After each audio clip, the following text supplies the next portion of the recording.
This is Hello, this is Hello. Dr. Nancy Sutton Pierce. This is Karen Lee the Potter here.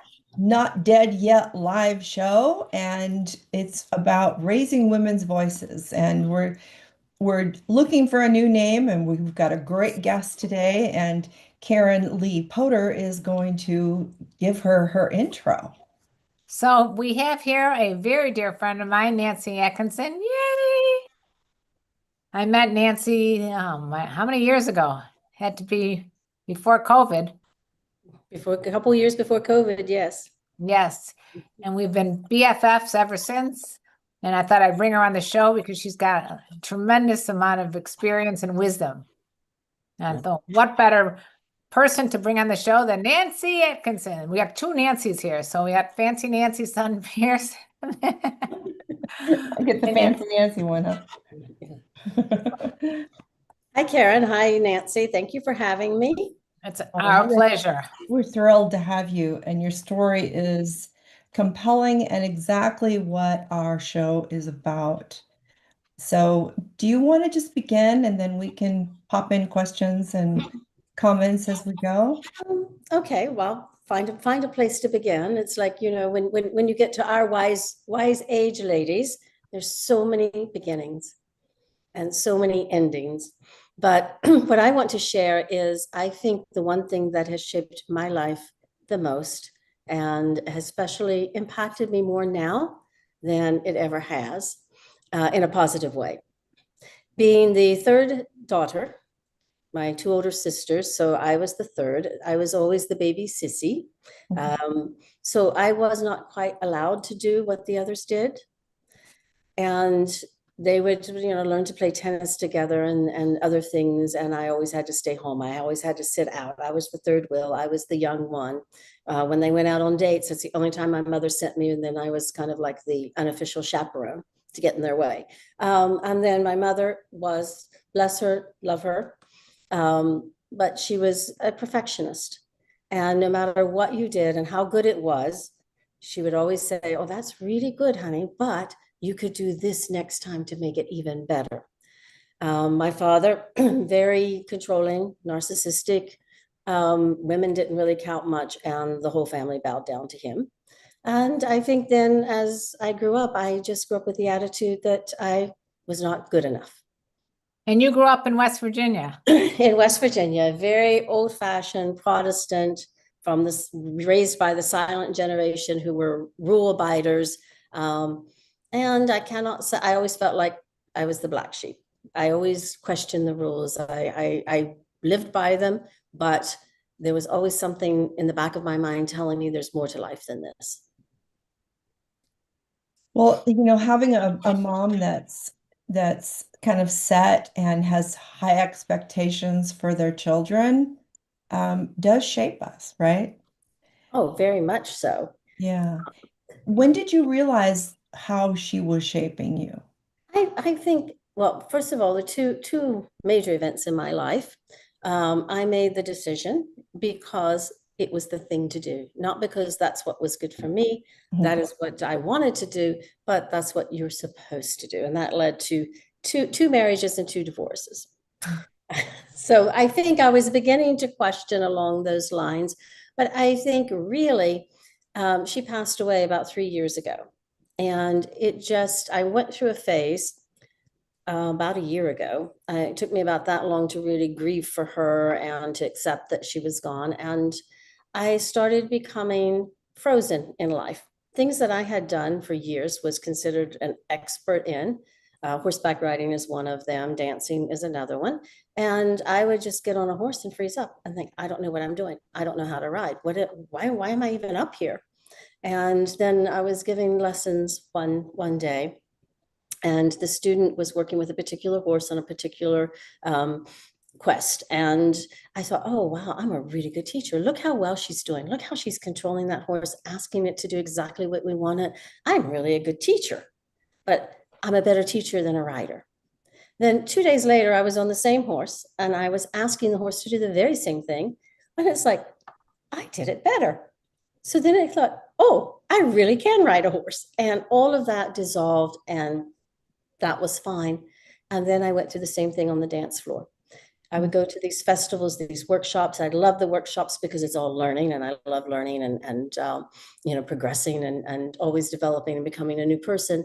But when it came time for the evening social dancers, I would get there up to dance with somebody, and again, I would be so frozen I couldn't move. And then I thought, why?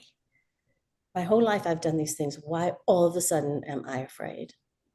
And how long after your mom passed was that, did you That say? was two years. 2 years. 2 years.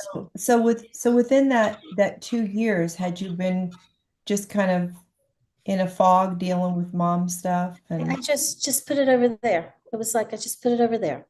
And she was ill for a long time, and I think the last 10 years of her life she lived just out of stubbornness, to take care of my dad, Mm. and she just basically just couldn't go anymore. And I think it just for 2 years it was just like, okay, that's over there, fine, she's passed away, but it didn't really sit home until 2 years after her death. And even then, I did not connect those two at all. And once I realized I'm frozen, what's going on, and I did a lot of meditation, a lot of thinking. And then one morning, in that nice little zone when you're half asleep and half awake and reality really hits you, it just dawned on me that after spending all those years not being good enough, and an example of that, 2 days before my mother passed away, she told the whole family how I had wasted their money on my university degree because it was worthless. Oh, that's very hurtful. Yes, but she didn't mean it that way because, I was supposed to be a doctor, a lawyer, Indian chief, whatever. And I wanted to be in international business because I was more open-minded. I saw the need for companies that have offices in several destinations, and I like to travel, I like to explore the world, and I wanted to do international business, and I had always planned to go back and get a master's, which, life came in the way and that never happened. But I had a bigger vision than she could see. But it hurt that she always, to her dying day, thought that my degree was worthless. Now, mind you, my other two sisters only have associate degrees. I was the only daughter that had a 4-year degree. Hmm. But it was still, I was a disappointment. And knowing that, and then she passed away, and I was sitting there, laying there in bed in the early morning hours, and it just dawned on me. I was stuck and frozen because now my mother had passed on, and I would never have the opportunity to prove to her that I was enough. Mm, And that was why I had become frozen. yeah. Yeah. So what is it about moms that we feel like we have to prove ourselves to? They're our mold. They're the ones that form us. They're the ones that tell us what is right, what is wrong, what to believe, what not to believe. Mhm. So of course we want to fit into that image that they have told us we should be. Because I think our generation in general had specific roles for us women to play. I mean, I didn't have the opportunity like my brother did to go to med school. I was to be a social worker, occupational therapist, a teacher, a nurse, but something in the helping field enough that I can get a husband. that was a point of going to university. I was like, we were probably the first generation where women really were widely accepted in universities. It was becoming more accepted and expected that girls could go to university. We could continue our education. Before then, it was pretty much just for the boys. And mostly, though, we were there, like Karen said, to find a husband. We Yeah, were you all there get your for our MRS MRS degree. degree, exactly. And I did. I think that is even Mm. doubled my mom's disappointment because they were supporting me. If I wanted to be a doctor or a dentist, lawyer, whatever I wanted to be, they would have supported me in that. Mm. And I chose a completely different area that they did not understand. Do you think there was a form of rebellion on your part?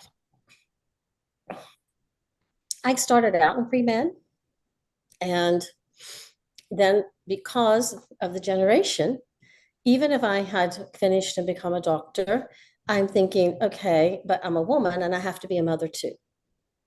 And to have such a high-powered career as a medical doctor and be an honest to goodness mother and I had a stay-at-home mother. So I had problems balancing those two roles in my head. So I think it was more of what will fit in with having both. And then I thought about pharmacy. But in those days, a pharmacist pretty much just sat behind the counter and counted out pills. Mhm. Now they have more interactions with doctors and they make rounds with doctors. I think it's opened up a lot more now, but it wasn't back in those days.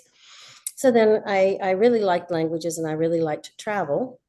And I was thinking, okay, well, business, there's big companies and they have offices everywhere. So obviously they're going to need somebody that can speak both languages, understand both cultures. And that was international business. Okay. So I pick up on an accent. Where is your accent from? Very good question, Nancy. It is a combination. I grew up in West Virginia. Okay. I can still talk about, doing the wash up by the holler, down by the creek. That's still in there. But mostly it's from living in St. Lucia, an island in the Caribbean. And I have lived there for over 40 years. And it's just survival of the understood. Very good. Yeah, I knew there was something happening there. Yes, yes. So So in your journey through this, the beliefs you had as a child about being a woman and expectations of your mom and needing to live up to those expectations so you didn't disappoint her. How do you think that shaped your choices? oh, it was 100% shaping my choices. Like I said, my first marriage, I was fresh out of college, and the gentleman that I was dating was moving to Tennessee, and he was going to go into the construction business with his brother-in-law, who was already established there. And he says, "Why don't you just come and live with me?" Well, I'd been in university. I had boyfriends, it was like, and then to move back home now, and I really wanted to escape. So I said, okay. But when I told my family I was going to go to Tennessee and live with this gentleman, it was the biggest uproar you could ever imagine. And my father, who never was involved in raising us, sat me down and had a long talk and told me how much I was hurting my mother with this decision. And it was all about mom. So I told the gentleman, I said, okay, I'm not going. So he said, well, let's go get married. I said, okay. So we drove all night across the state line into Virginia, where same day marriages are allowed, and got married. It's so funny because my parents, even though I was engaged to be married at, I was 21, they wanted me to be like single in their mind, meaning that I wasn't supposed to live with my then husband, even though we were engaged. They wouldn't Mhm. let us live in the condo in Sin together, which we did. Don't tell anybody. But those days, and I think all three of us have that in common, that we Yes. all got married at a very young age when the brain is not fully formed. I mean, we were practically living I was practically living with another gentleman during my university years, and we were pre-engaged. And I was used to that. And then I moved home, and all of this was not allowed. And um, I didn't find a job that I was happy with. I was ready to move. I was ready to get out of the area. I was ready to move on with my life. And this was an opportunity, but I was not ready to get married. Were you raised with a religious umbrella? Yes, Hmm? yes, yes. Very, very strict Protestant. Girls don't wear fingernail polish. You don't wear red lipstick. Your dresses have to be 4 inches below your fingertips. And, dancing was like a total taboo thing. Um, so yes, very, very religious. I find it so interesting as I work with women all over the world, how religion has formed us under the guise that it's to protect us. And so then I always ask, from what?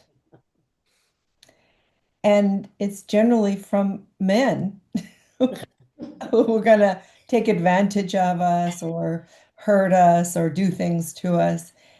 And just keep asking, what are they telling the guys as they're growing up? What are the expectations for the boys? I What, think that expectations are to provide for their family. They are. And I think as long as they provide, they're pretty much not expected to do anything else. I think they're given carte blanche, permission, freedom. Um, so much so that your husband is cheating on you. Well, honey, he's providing for you. Just turn a blind eye and pretend like that's not happening. I And talked to a friend of mine today, and you're 2025, and she's saying how she needed more money for something. So she'd have to ask her husband for more of allowance for that month. And Oh, I never understand it. How you get an allowance from your husband? What happens if you use too many diapers and you ran out of your money for the month? Do you buy diapers? Do you, do you, do you use cloth? I mean, it's in this day and age, people are still getting allowances. they're still getting allowances. And I even know a lady who doesn't have any clue about their finances. She's never paid a bill. She doesn't know where their bank accounts are. She knows nothing. She It's just such a totally huge depended mistake.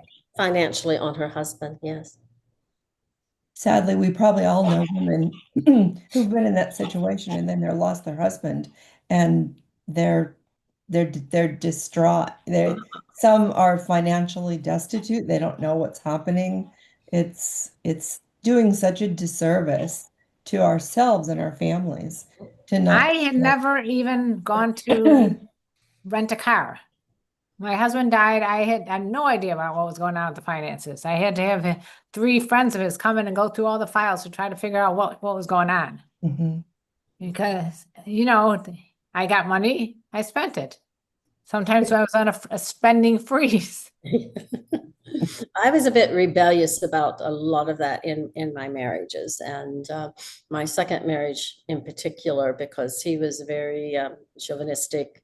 It's a culture in St. Lucia where it is very male dominated and male driven, and he would maybe go out. It's very common after work, go out, have a few drinks with the boys. Don't come home till 11 or 12 o'clock. And he came in one night and he pulled me out of bed and he said, "Go warm my dinner up." And I said, "Oh, you weren't working, were you?" Because my mom says if the man's working, you have to take responsibility and take care of him. Hmm. But he'd been out playing.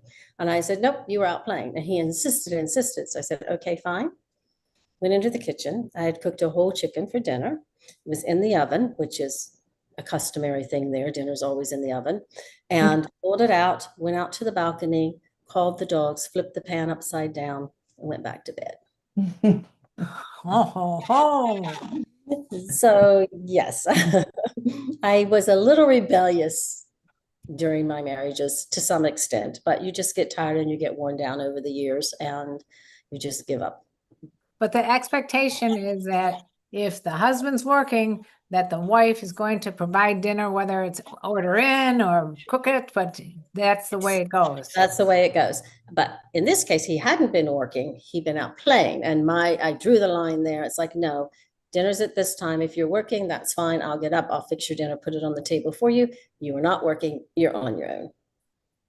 Nancy, Dr. Nancy, what was it like for you when you were in the early stages of your first marriage?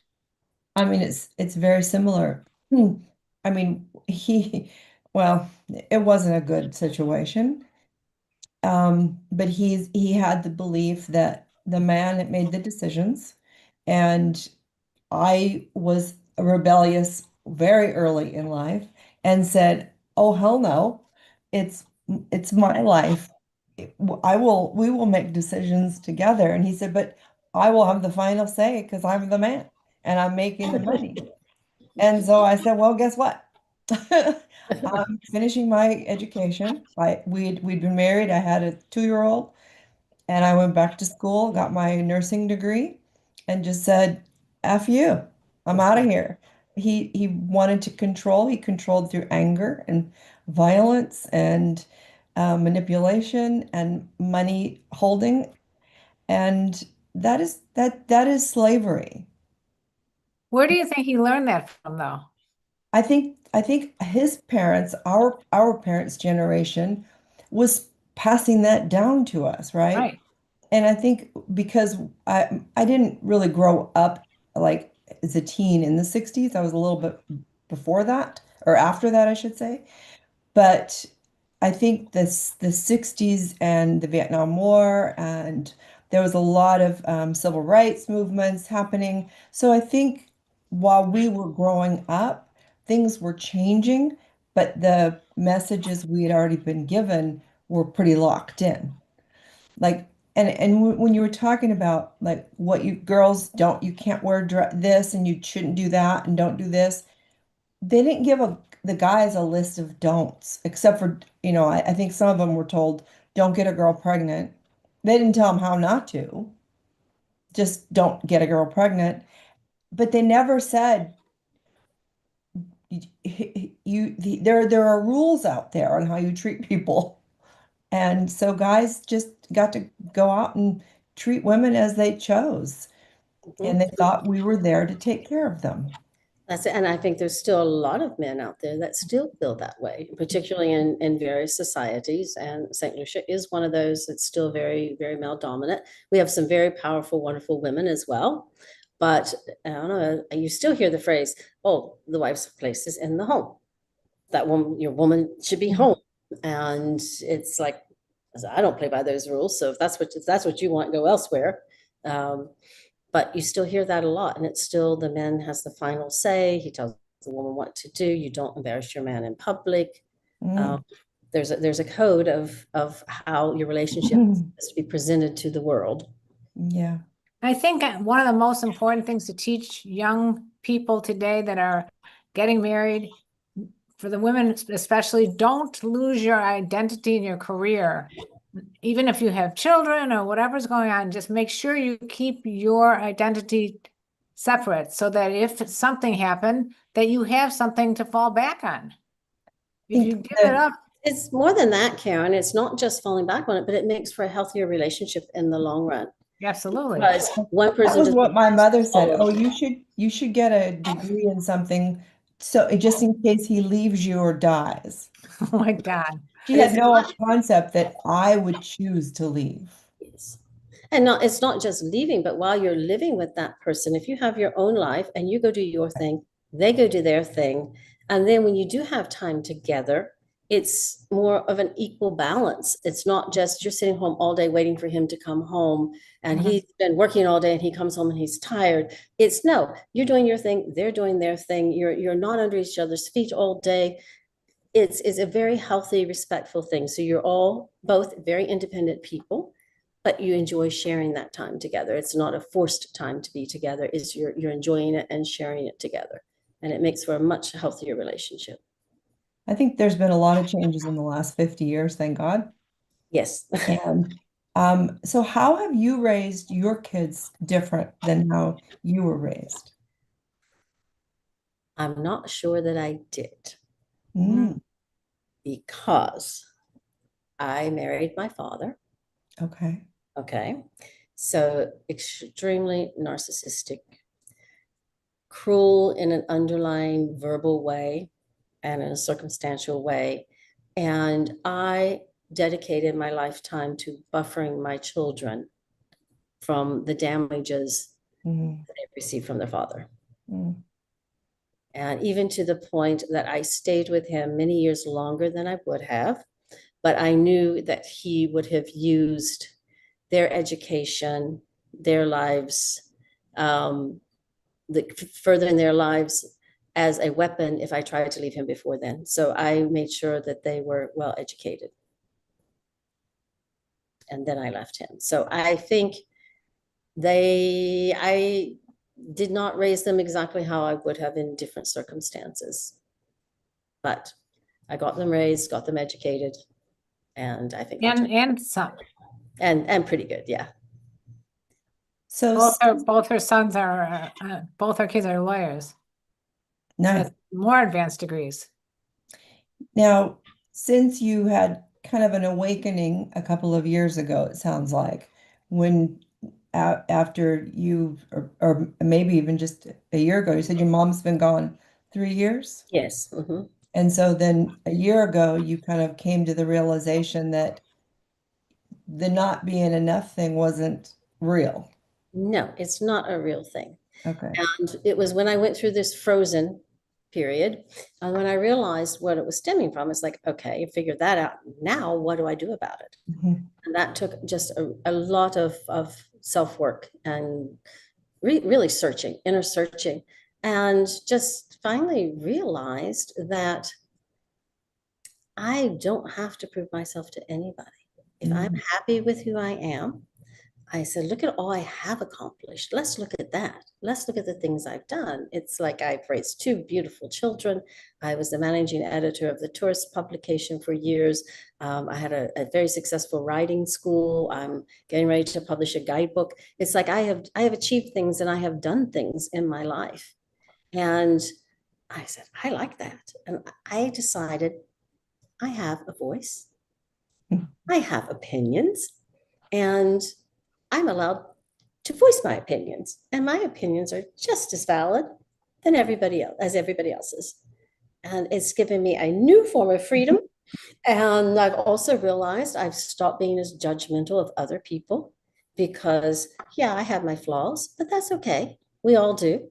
But I have to let other people have their flaws as well. So I've stopped expecting so much from other people, and I'm much happier in relationships as well. And are they really flaws or are they just uniqueness and life experience that shapes us all in such different ways? That's right, because even using the word flaws is somewhat judgmental. Yeah, yeah. But yeah, yeah. They let's say there's things that maybe I would prefer they didn't to do, but they do it and it's who they are, so whatever. And actually, one of my closest friends in St. Lucia right now, sorry, Karen. I was Um, gonna, who the heck? You You should. cheating on me with somebody else in St. Lucia? well, we're that separation thing. You got to love the one you're with. Um, but we get along well because we don't agree on anything, except for it's okay to disagree. Yes. So we'll talk about, oh, what do you think about that? Well, I think that's nonsense. I don't believe that at all. Okay, what wine are we having? And it's just very nice to be with somebody. We don't argue about anything. We have our opinions. We don't agree on it, and then we say, okay, all right, let's go have lunch. You So know, back to the father aspect of this whole thing, it's amazing. Like I remember I was wearing blue jeans, and at the time it was like the more ragged the bottom frayed of the blue jeans, the better. So I was cultivating this one long thread, that where I'd walk around and with my hip hugger, wide bottom jeans. And one day my dad just saw it and he like slammed his foot on top of it and ripped the bottom off. I was, but this is what I remember. Mm, Again, that's him showing me who's in control of what I was wearing. And when he passed away, there is a certain freedom that, I mhm. mean, I love my father. He was a very, very special, wonderful man. But the freedom of I don't have to ask opinions about things. My mom is not capable of understanding. So it's like not having those external pressures from my parents has let me like I feel a sense of liberation. Yes. mhm, And I mhm. think that's what we were kind of coming around to for Yes. Nancy is, that she spent a lot of years under the umbrella of her mom's beliefs. Mhm. And, And father's beliefs. right, our upbringing, but it sounds like, I mean, Karen, your dad was probably more influential to you, but my dad was a typical dad where he went to work, he came home, he had his martinis, he went to bed. I mean, he didn't he didn't ask us about our day. He didn't participate in our lives. No, He our My dinner mom raised us. our dinner time was like he'd come home from work. He was a doctor. He'd come home from work. Me and my siblings would sit at the table, and no one was allowed to talk to him until he was done eating because he was very, crabby from not eating all day long. But we had all had to sit there and not say a word. And if we did, out came the ruler and hit, hit us on the hand or the slipper. Bam. Yeah, so I mean, I think, the way we were raised and our generation and, maybe 10 or 15 years either way, th- we had this set of beliefs that we bought into And I've always believed that our job as adults is to unpack that as quickly as possible and decide which of those beliefs fits the adult we want to be. Mhm. Because we have choices. We do have choices, but sometimes it takes us a long route to get to the point where we realize that we have our own choices. Yes. And And I do think that my father ended up coming around as I got older and had my own family. And I had a podcast called Sex Talk with my mom, with my son. And we were on the Megyn Kelly show, the morning show, whatever. I don't even want to say Megyn Kelly, the morning show. It was a big deal. And we flew to New York to be on that show. And I said to my dad, "Are you going to tell your friends to watch it?" He said, "No, I'm embarrassed." It was very hurtful to hear that. And the next day he called me up and he said, "I'm sorry. I did not mean that." So that was growth. Yeah. And it really meant a lot that he called back and said, "I made a mistake. I should have, been more proud and had my friends watch it." Well, I think we all would agree that that the stage of our lives where we lost our parents or the primary parent that had the most judgmental or influence over who we become, when they die, it is a freedom. It is a release from that the burden of having to please somebody else as we're trying to find out who we are as human beings. And I would ask every woman that's listening and men, if you're a parent, do you really want to wait, have your kids have to wait until you die to feel authentically loved for who they are and to let go of the need to please you? That was very beautiful. You're yeah, just another human but being, I right? don't think parents even realize.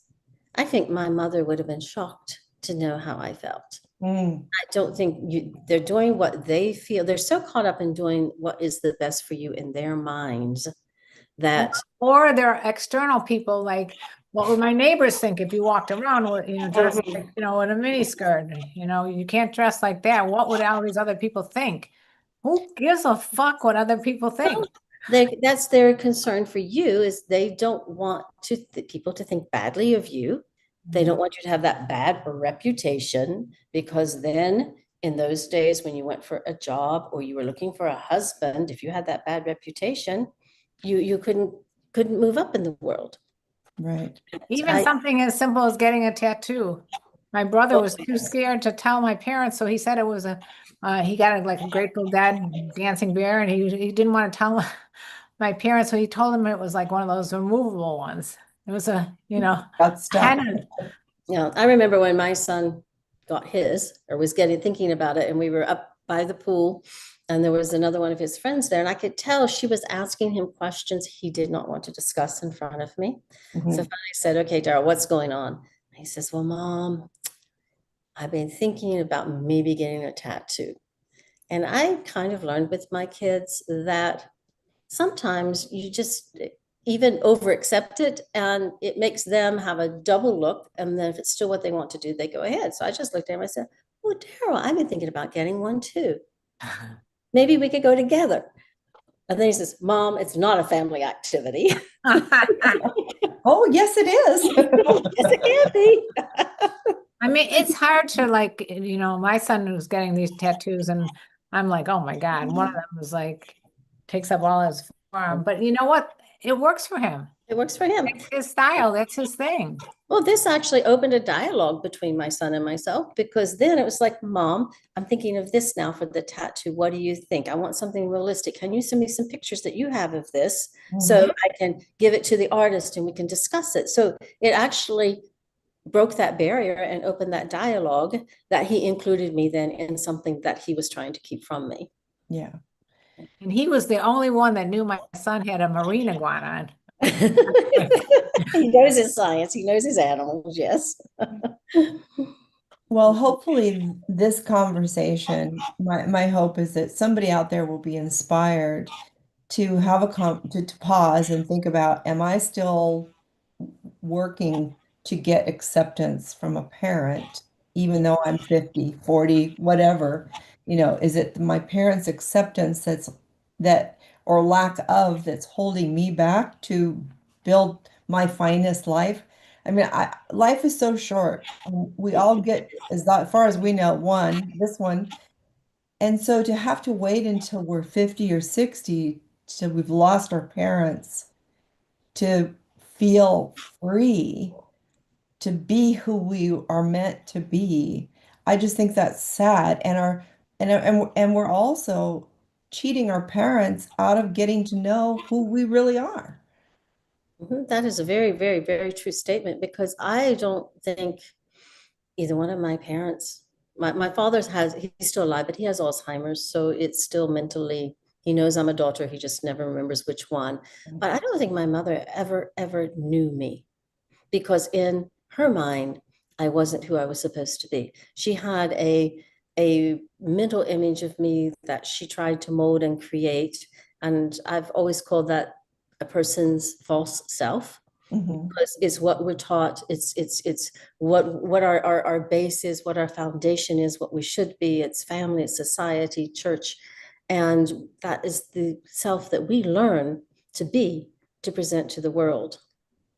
Hmm. And to step away from that and find your true self Mhm. is a lot of hard work. It's scary, Mhm. but it's very exciting and it's so much freedom to be found in it.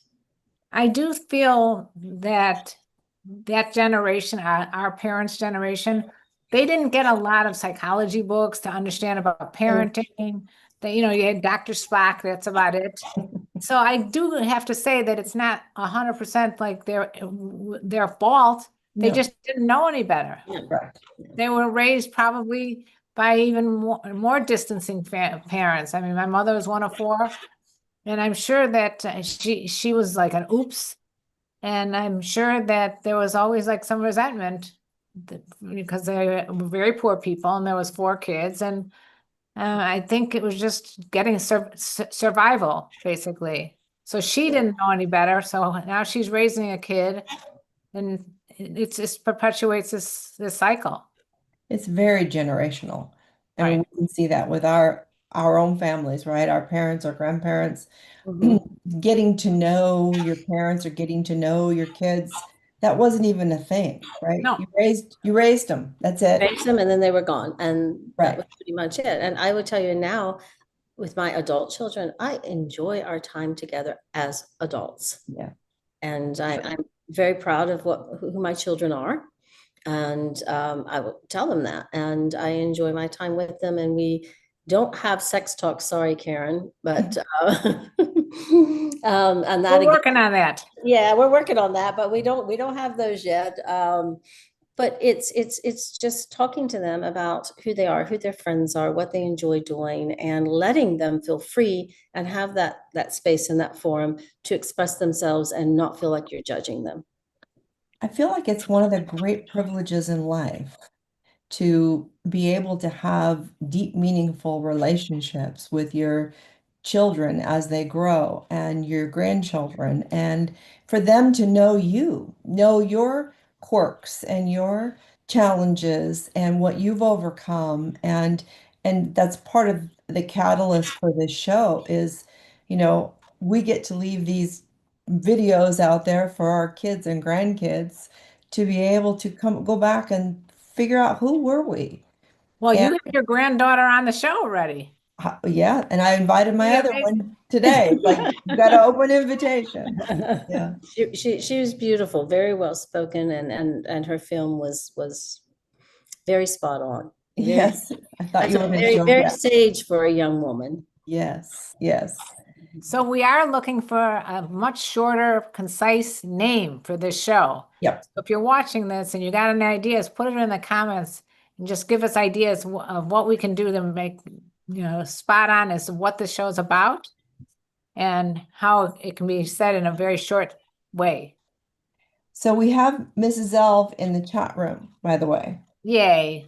And so let's see. And she was talking, I think she ended last week talking about the names of the show, and that she said, we're both role models, Karen. I think that's very Oh, sweet. thank you, Mrs. L. And Judy, I'll connect with you after this. I'll find a way to connect with you here. And then she says they made women to not prioritize their education, not to deal with things, to depend on a man. In other cases, men would earn money and women would manage the household finances because that was part of the housework, right? Yep. Mhm. And if that wasn't enough, it was the woman's problem. And so today, women are bringing in the money and still doing most of the housework in a majority of homes. Hence why the number of women that are filing for divorce now is higher than it's ever been. And the age between 40 and 60 is the highest divorcing section of women who are done taking care of houses, children, and men that don't feel like they have a egalitarian partnership because they're working outside the home, they're making the money, and oh, we lost somebody here. Um, so I think that's a big one that we have to pay attention to. And it's not an excuse, but to better understand, we should also think about their own experiences and our parents' generation. And I think those are great conversations to have if your parents are still alive. I lost both of my parents by the time I was 34. Hmm. So I didn't get to have these. So I'm telling you my wish list that I had been able to have these conversations with my parents and to help them identify how they were raised and how that influenced their parenting Sure. so that we can humanize parents and realize they make mistakes. They do things out of just rote memorization Right. based on what was done to them. And it's only when we become conscious of the impact that what we're doing is having on our children that we can make meaningful changes. Absolutely. And within any system, any relationship with friends and family outside of your own intimate group is always super important. What happened? We just lost Nancy? Yeah, she pinged out. I'm not sure or maybe her Wi-Fi busted her out. Hmm. Um, we are women, hear us now. Yes, hear Yeah, us women, roar. hear us roar. Yes. So Roaring women, so we are looking for a shorter name. I was liking the empowered women's voices. which is Or not short. I know. I can't come up with like we could just say women. How about women roar? Women roar. Women's voices. What was the other one? Women speak? No. Um, We're entertaining. We're not going to jump into quite yet. We're no, entertaining. we'll merge it over the next 2 months. We'll We'll figure out. create some names, some taglines, and we'll merge it. And we want to hear from you. We want your vote on what you think the name should be. We like the not dead yet as a tagline, it's like we're roaring because we're not dead yet. We're still fully alive and Right. vibrant and participating. So, but we want this to really be a place where women feel completely supported and empowered to tell their story because it matters. And it's going to help so many other women who are coming up behind us or who are sitting right next to us that haven't heard our story. Absolutely. And I want to thank my dear friend Nancy Atkinson for coming on and sharing her story. Yes, powerful. Brilliant. And I'm so glad that she made this transformation happen in the last few years. And if you want to find her, we'll probably put a link or two Yeah, in the show notes underneath here on YouTube and Facebook. great. And Karen, what have you got up your sleeve? What's happening with you and your ongoing story? Oh, we just had our 500th episode of Sex Talk with my mom. It was that we brought the whole family in. It was a riot. And then recently I went down to San Diego Fringe Festival. My son and two of my sons are in the Fringe Festival. So if you want to check them out, you can follow them on Instagram, and one is called Lighter Lord, and the other one is called Cam on Cam 69 or something like that. You could check out their work. Oh, here she's back. We You just came we back. just I, we I, just no, I lost connection. I'm using my personal hotspot and I don't know what happened there, but I am back. Hotspot went cold. well, we wanted to know like where you want people to find you. Where I am Nancy Haynes Atkinson on Facebook. Okay. Um, That's and the best place for them to find you. That's the best place for them to find me. Send me a message.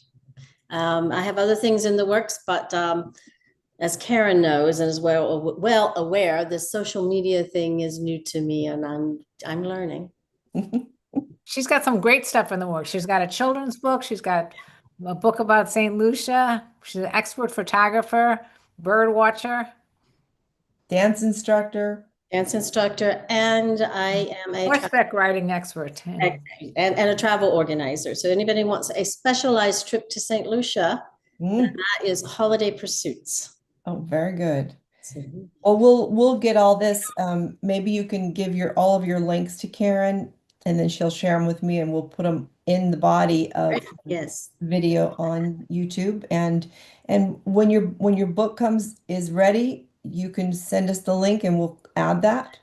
Thank you very much. And Dr. Nancy, what do you want to tell us about what's going on in your life? Well, right now I'm in Southern California, and I've just spent the last weekend with my two middle grandchildren, 7 and 10. Just the three of us having a girls' weekend. It was so How fun. fun. I'm exhausted, but it was really fun. That's such a fun age. And then I got to see my two littles, the 2 and 4-year-old. And this next weekend, my oldest granddaughter is doing her college graduation in San Diego. So I'll Wow. be going down and seeing both her and my middle one, Avery, which everybody has met. Congrats. It's a grand week. Yeah, they're busy, fun. My All right. third Well, grandchild turns 11 this week. So unbelievable. yeah, I know. Well, thank you, Nancy, so much for your time and Yes. sharing your story. And is there anything that you would like to, a message or a little tidbit that you would like to leave our One listeners little quote. with? Yeah, a Nancy My quote. main thing is as you know, I've spent my whole life learning that not good enough is not a real thing. Mhm. I hope everybody can embrace that earlier in life than I did. Be yourself, find out who you are, be proud of yourself, love Maybe yourself. that's what we should call the show. Good enough. Good enough. Good enough. Better than good enough. Yeah. Every person has their story, every person has their journey, and you can learn from everyone, and you have something to teach everyone. So get out there and use your voice, share it, and tell your story, Yeah. and be proud of it. And Nancy, what do you want to say? What's your billboard going to say? Well, I think every day you wake up, you get to decide whether you're a warning or an example. We're never neutral. And that's a conscious choice that we get to make. And I do wake up and decide today if I'm going to be one or the other. And I usually I try to be an example. I try to walk my talk and live my truth and not try to meet other people's expectation of me, which is, I think, for all of us, an ongoing battle with just life and culture. But I think if we can support each other and being authentic and true to ourselves and living it in that light and cut each other a lot more slack. That's right, because if we want them to accept us, then we have to accept them. We have to accept ourselves first. And once we do, but we have to accept the other people, and we can't, it's not fair, accept ourselves and then still judge other people. it makes life so much simpler. It makes the relationship so much deeper. I think one of the best compliments I've ever received from my kids, my youngest daughter, and they've all said it at different times, but when she said to me, when she was in college and she was kind of discovering through her friends' parent stories, like that we were a little different. And so, but she said the thing that because our kids can talk to us about anything, everything. There's no limits. And she said that so many of her friends felt squelched and had to be protective and couldn't be truthful. And she said to me, My mom never judges me, and she will always support me flying whatever freak flag I want to fly." Love it. That's All beautiful. right, and here's my quote, Okay. and especially now that I'm learning about microbiomes. Follow your gut. Yes. That's the best thing I can give you for advice. Just follow what your gut tells you to do. It's never going to be wrong. I can attest to that. It hasn't been wrong. How about you, Nancy? Your I gut? follow your gut, because as we were talking before, false self, true self, your gut is your true self, Yeah. true to yourself. Listen to that inner guidance system. It's really good. Well, can we have Nancy Atkinson on again? Yes, let's do that. That. Yeah, for sure. I'll bring my book next time. Please Definitely. do. Yes, anything that you're creating, bring it on, because we want to be able to inspire women of all ages and stages to stay in that creative energy, which coming from a clinical sexologist is sex energy. That is where our creative juices form. And so if we can stay in that and with dance, moving our hips, moving that pelvis, moves that energy and it helps us stay young and vibrant and interested and curious and the student as we move into the realm of also being a teacher. So thank you both. This is awesome. Love One you guys. hour. Thank you. Love you. Bye. All right, until next week, we will be back for another episode of, we're not sure the name, but Not Dead Yet, Wild Women Wisdom. All right. Bye, ladies. Bye.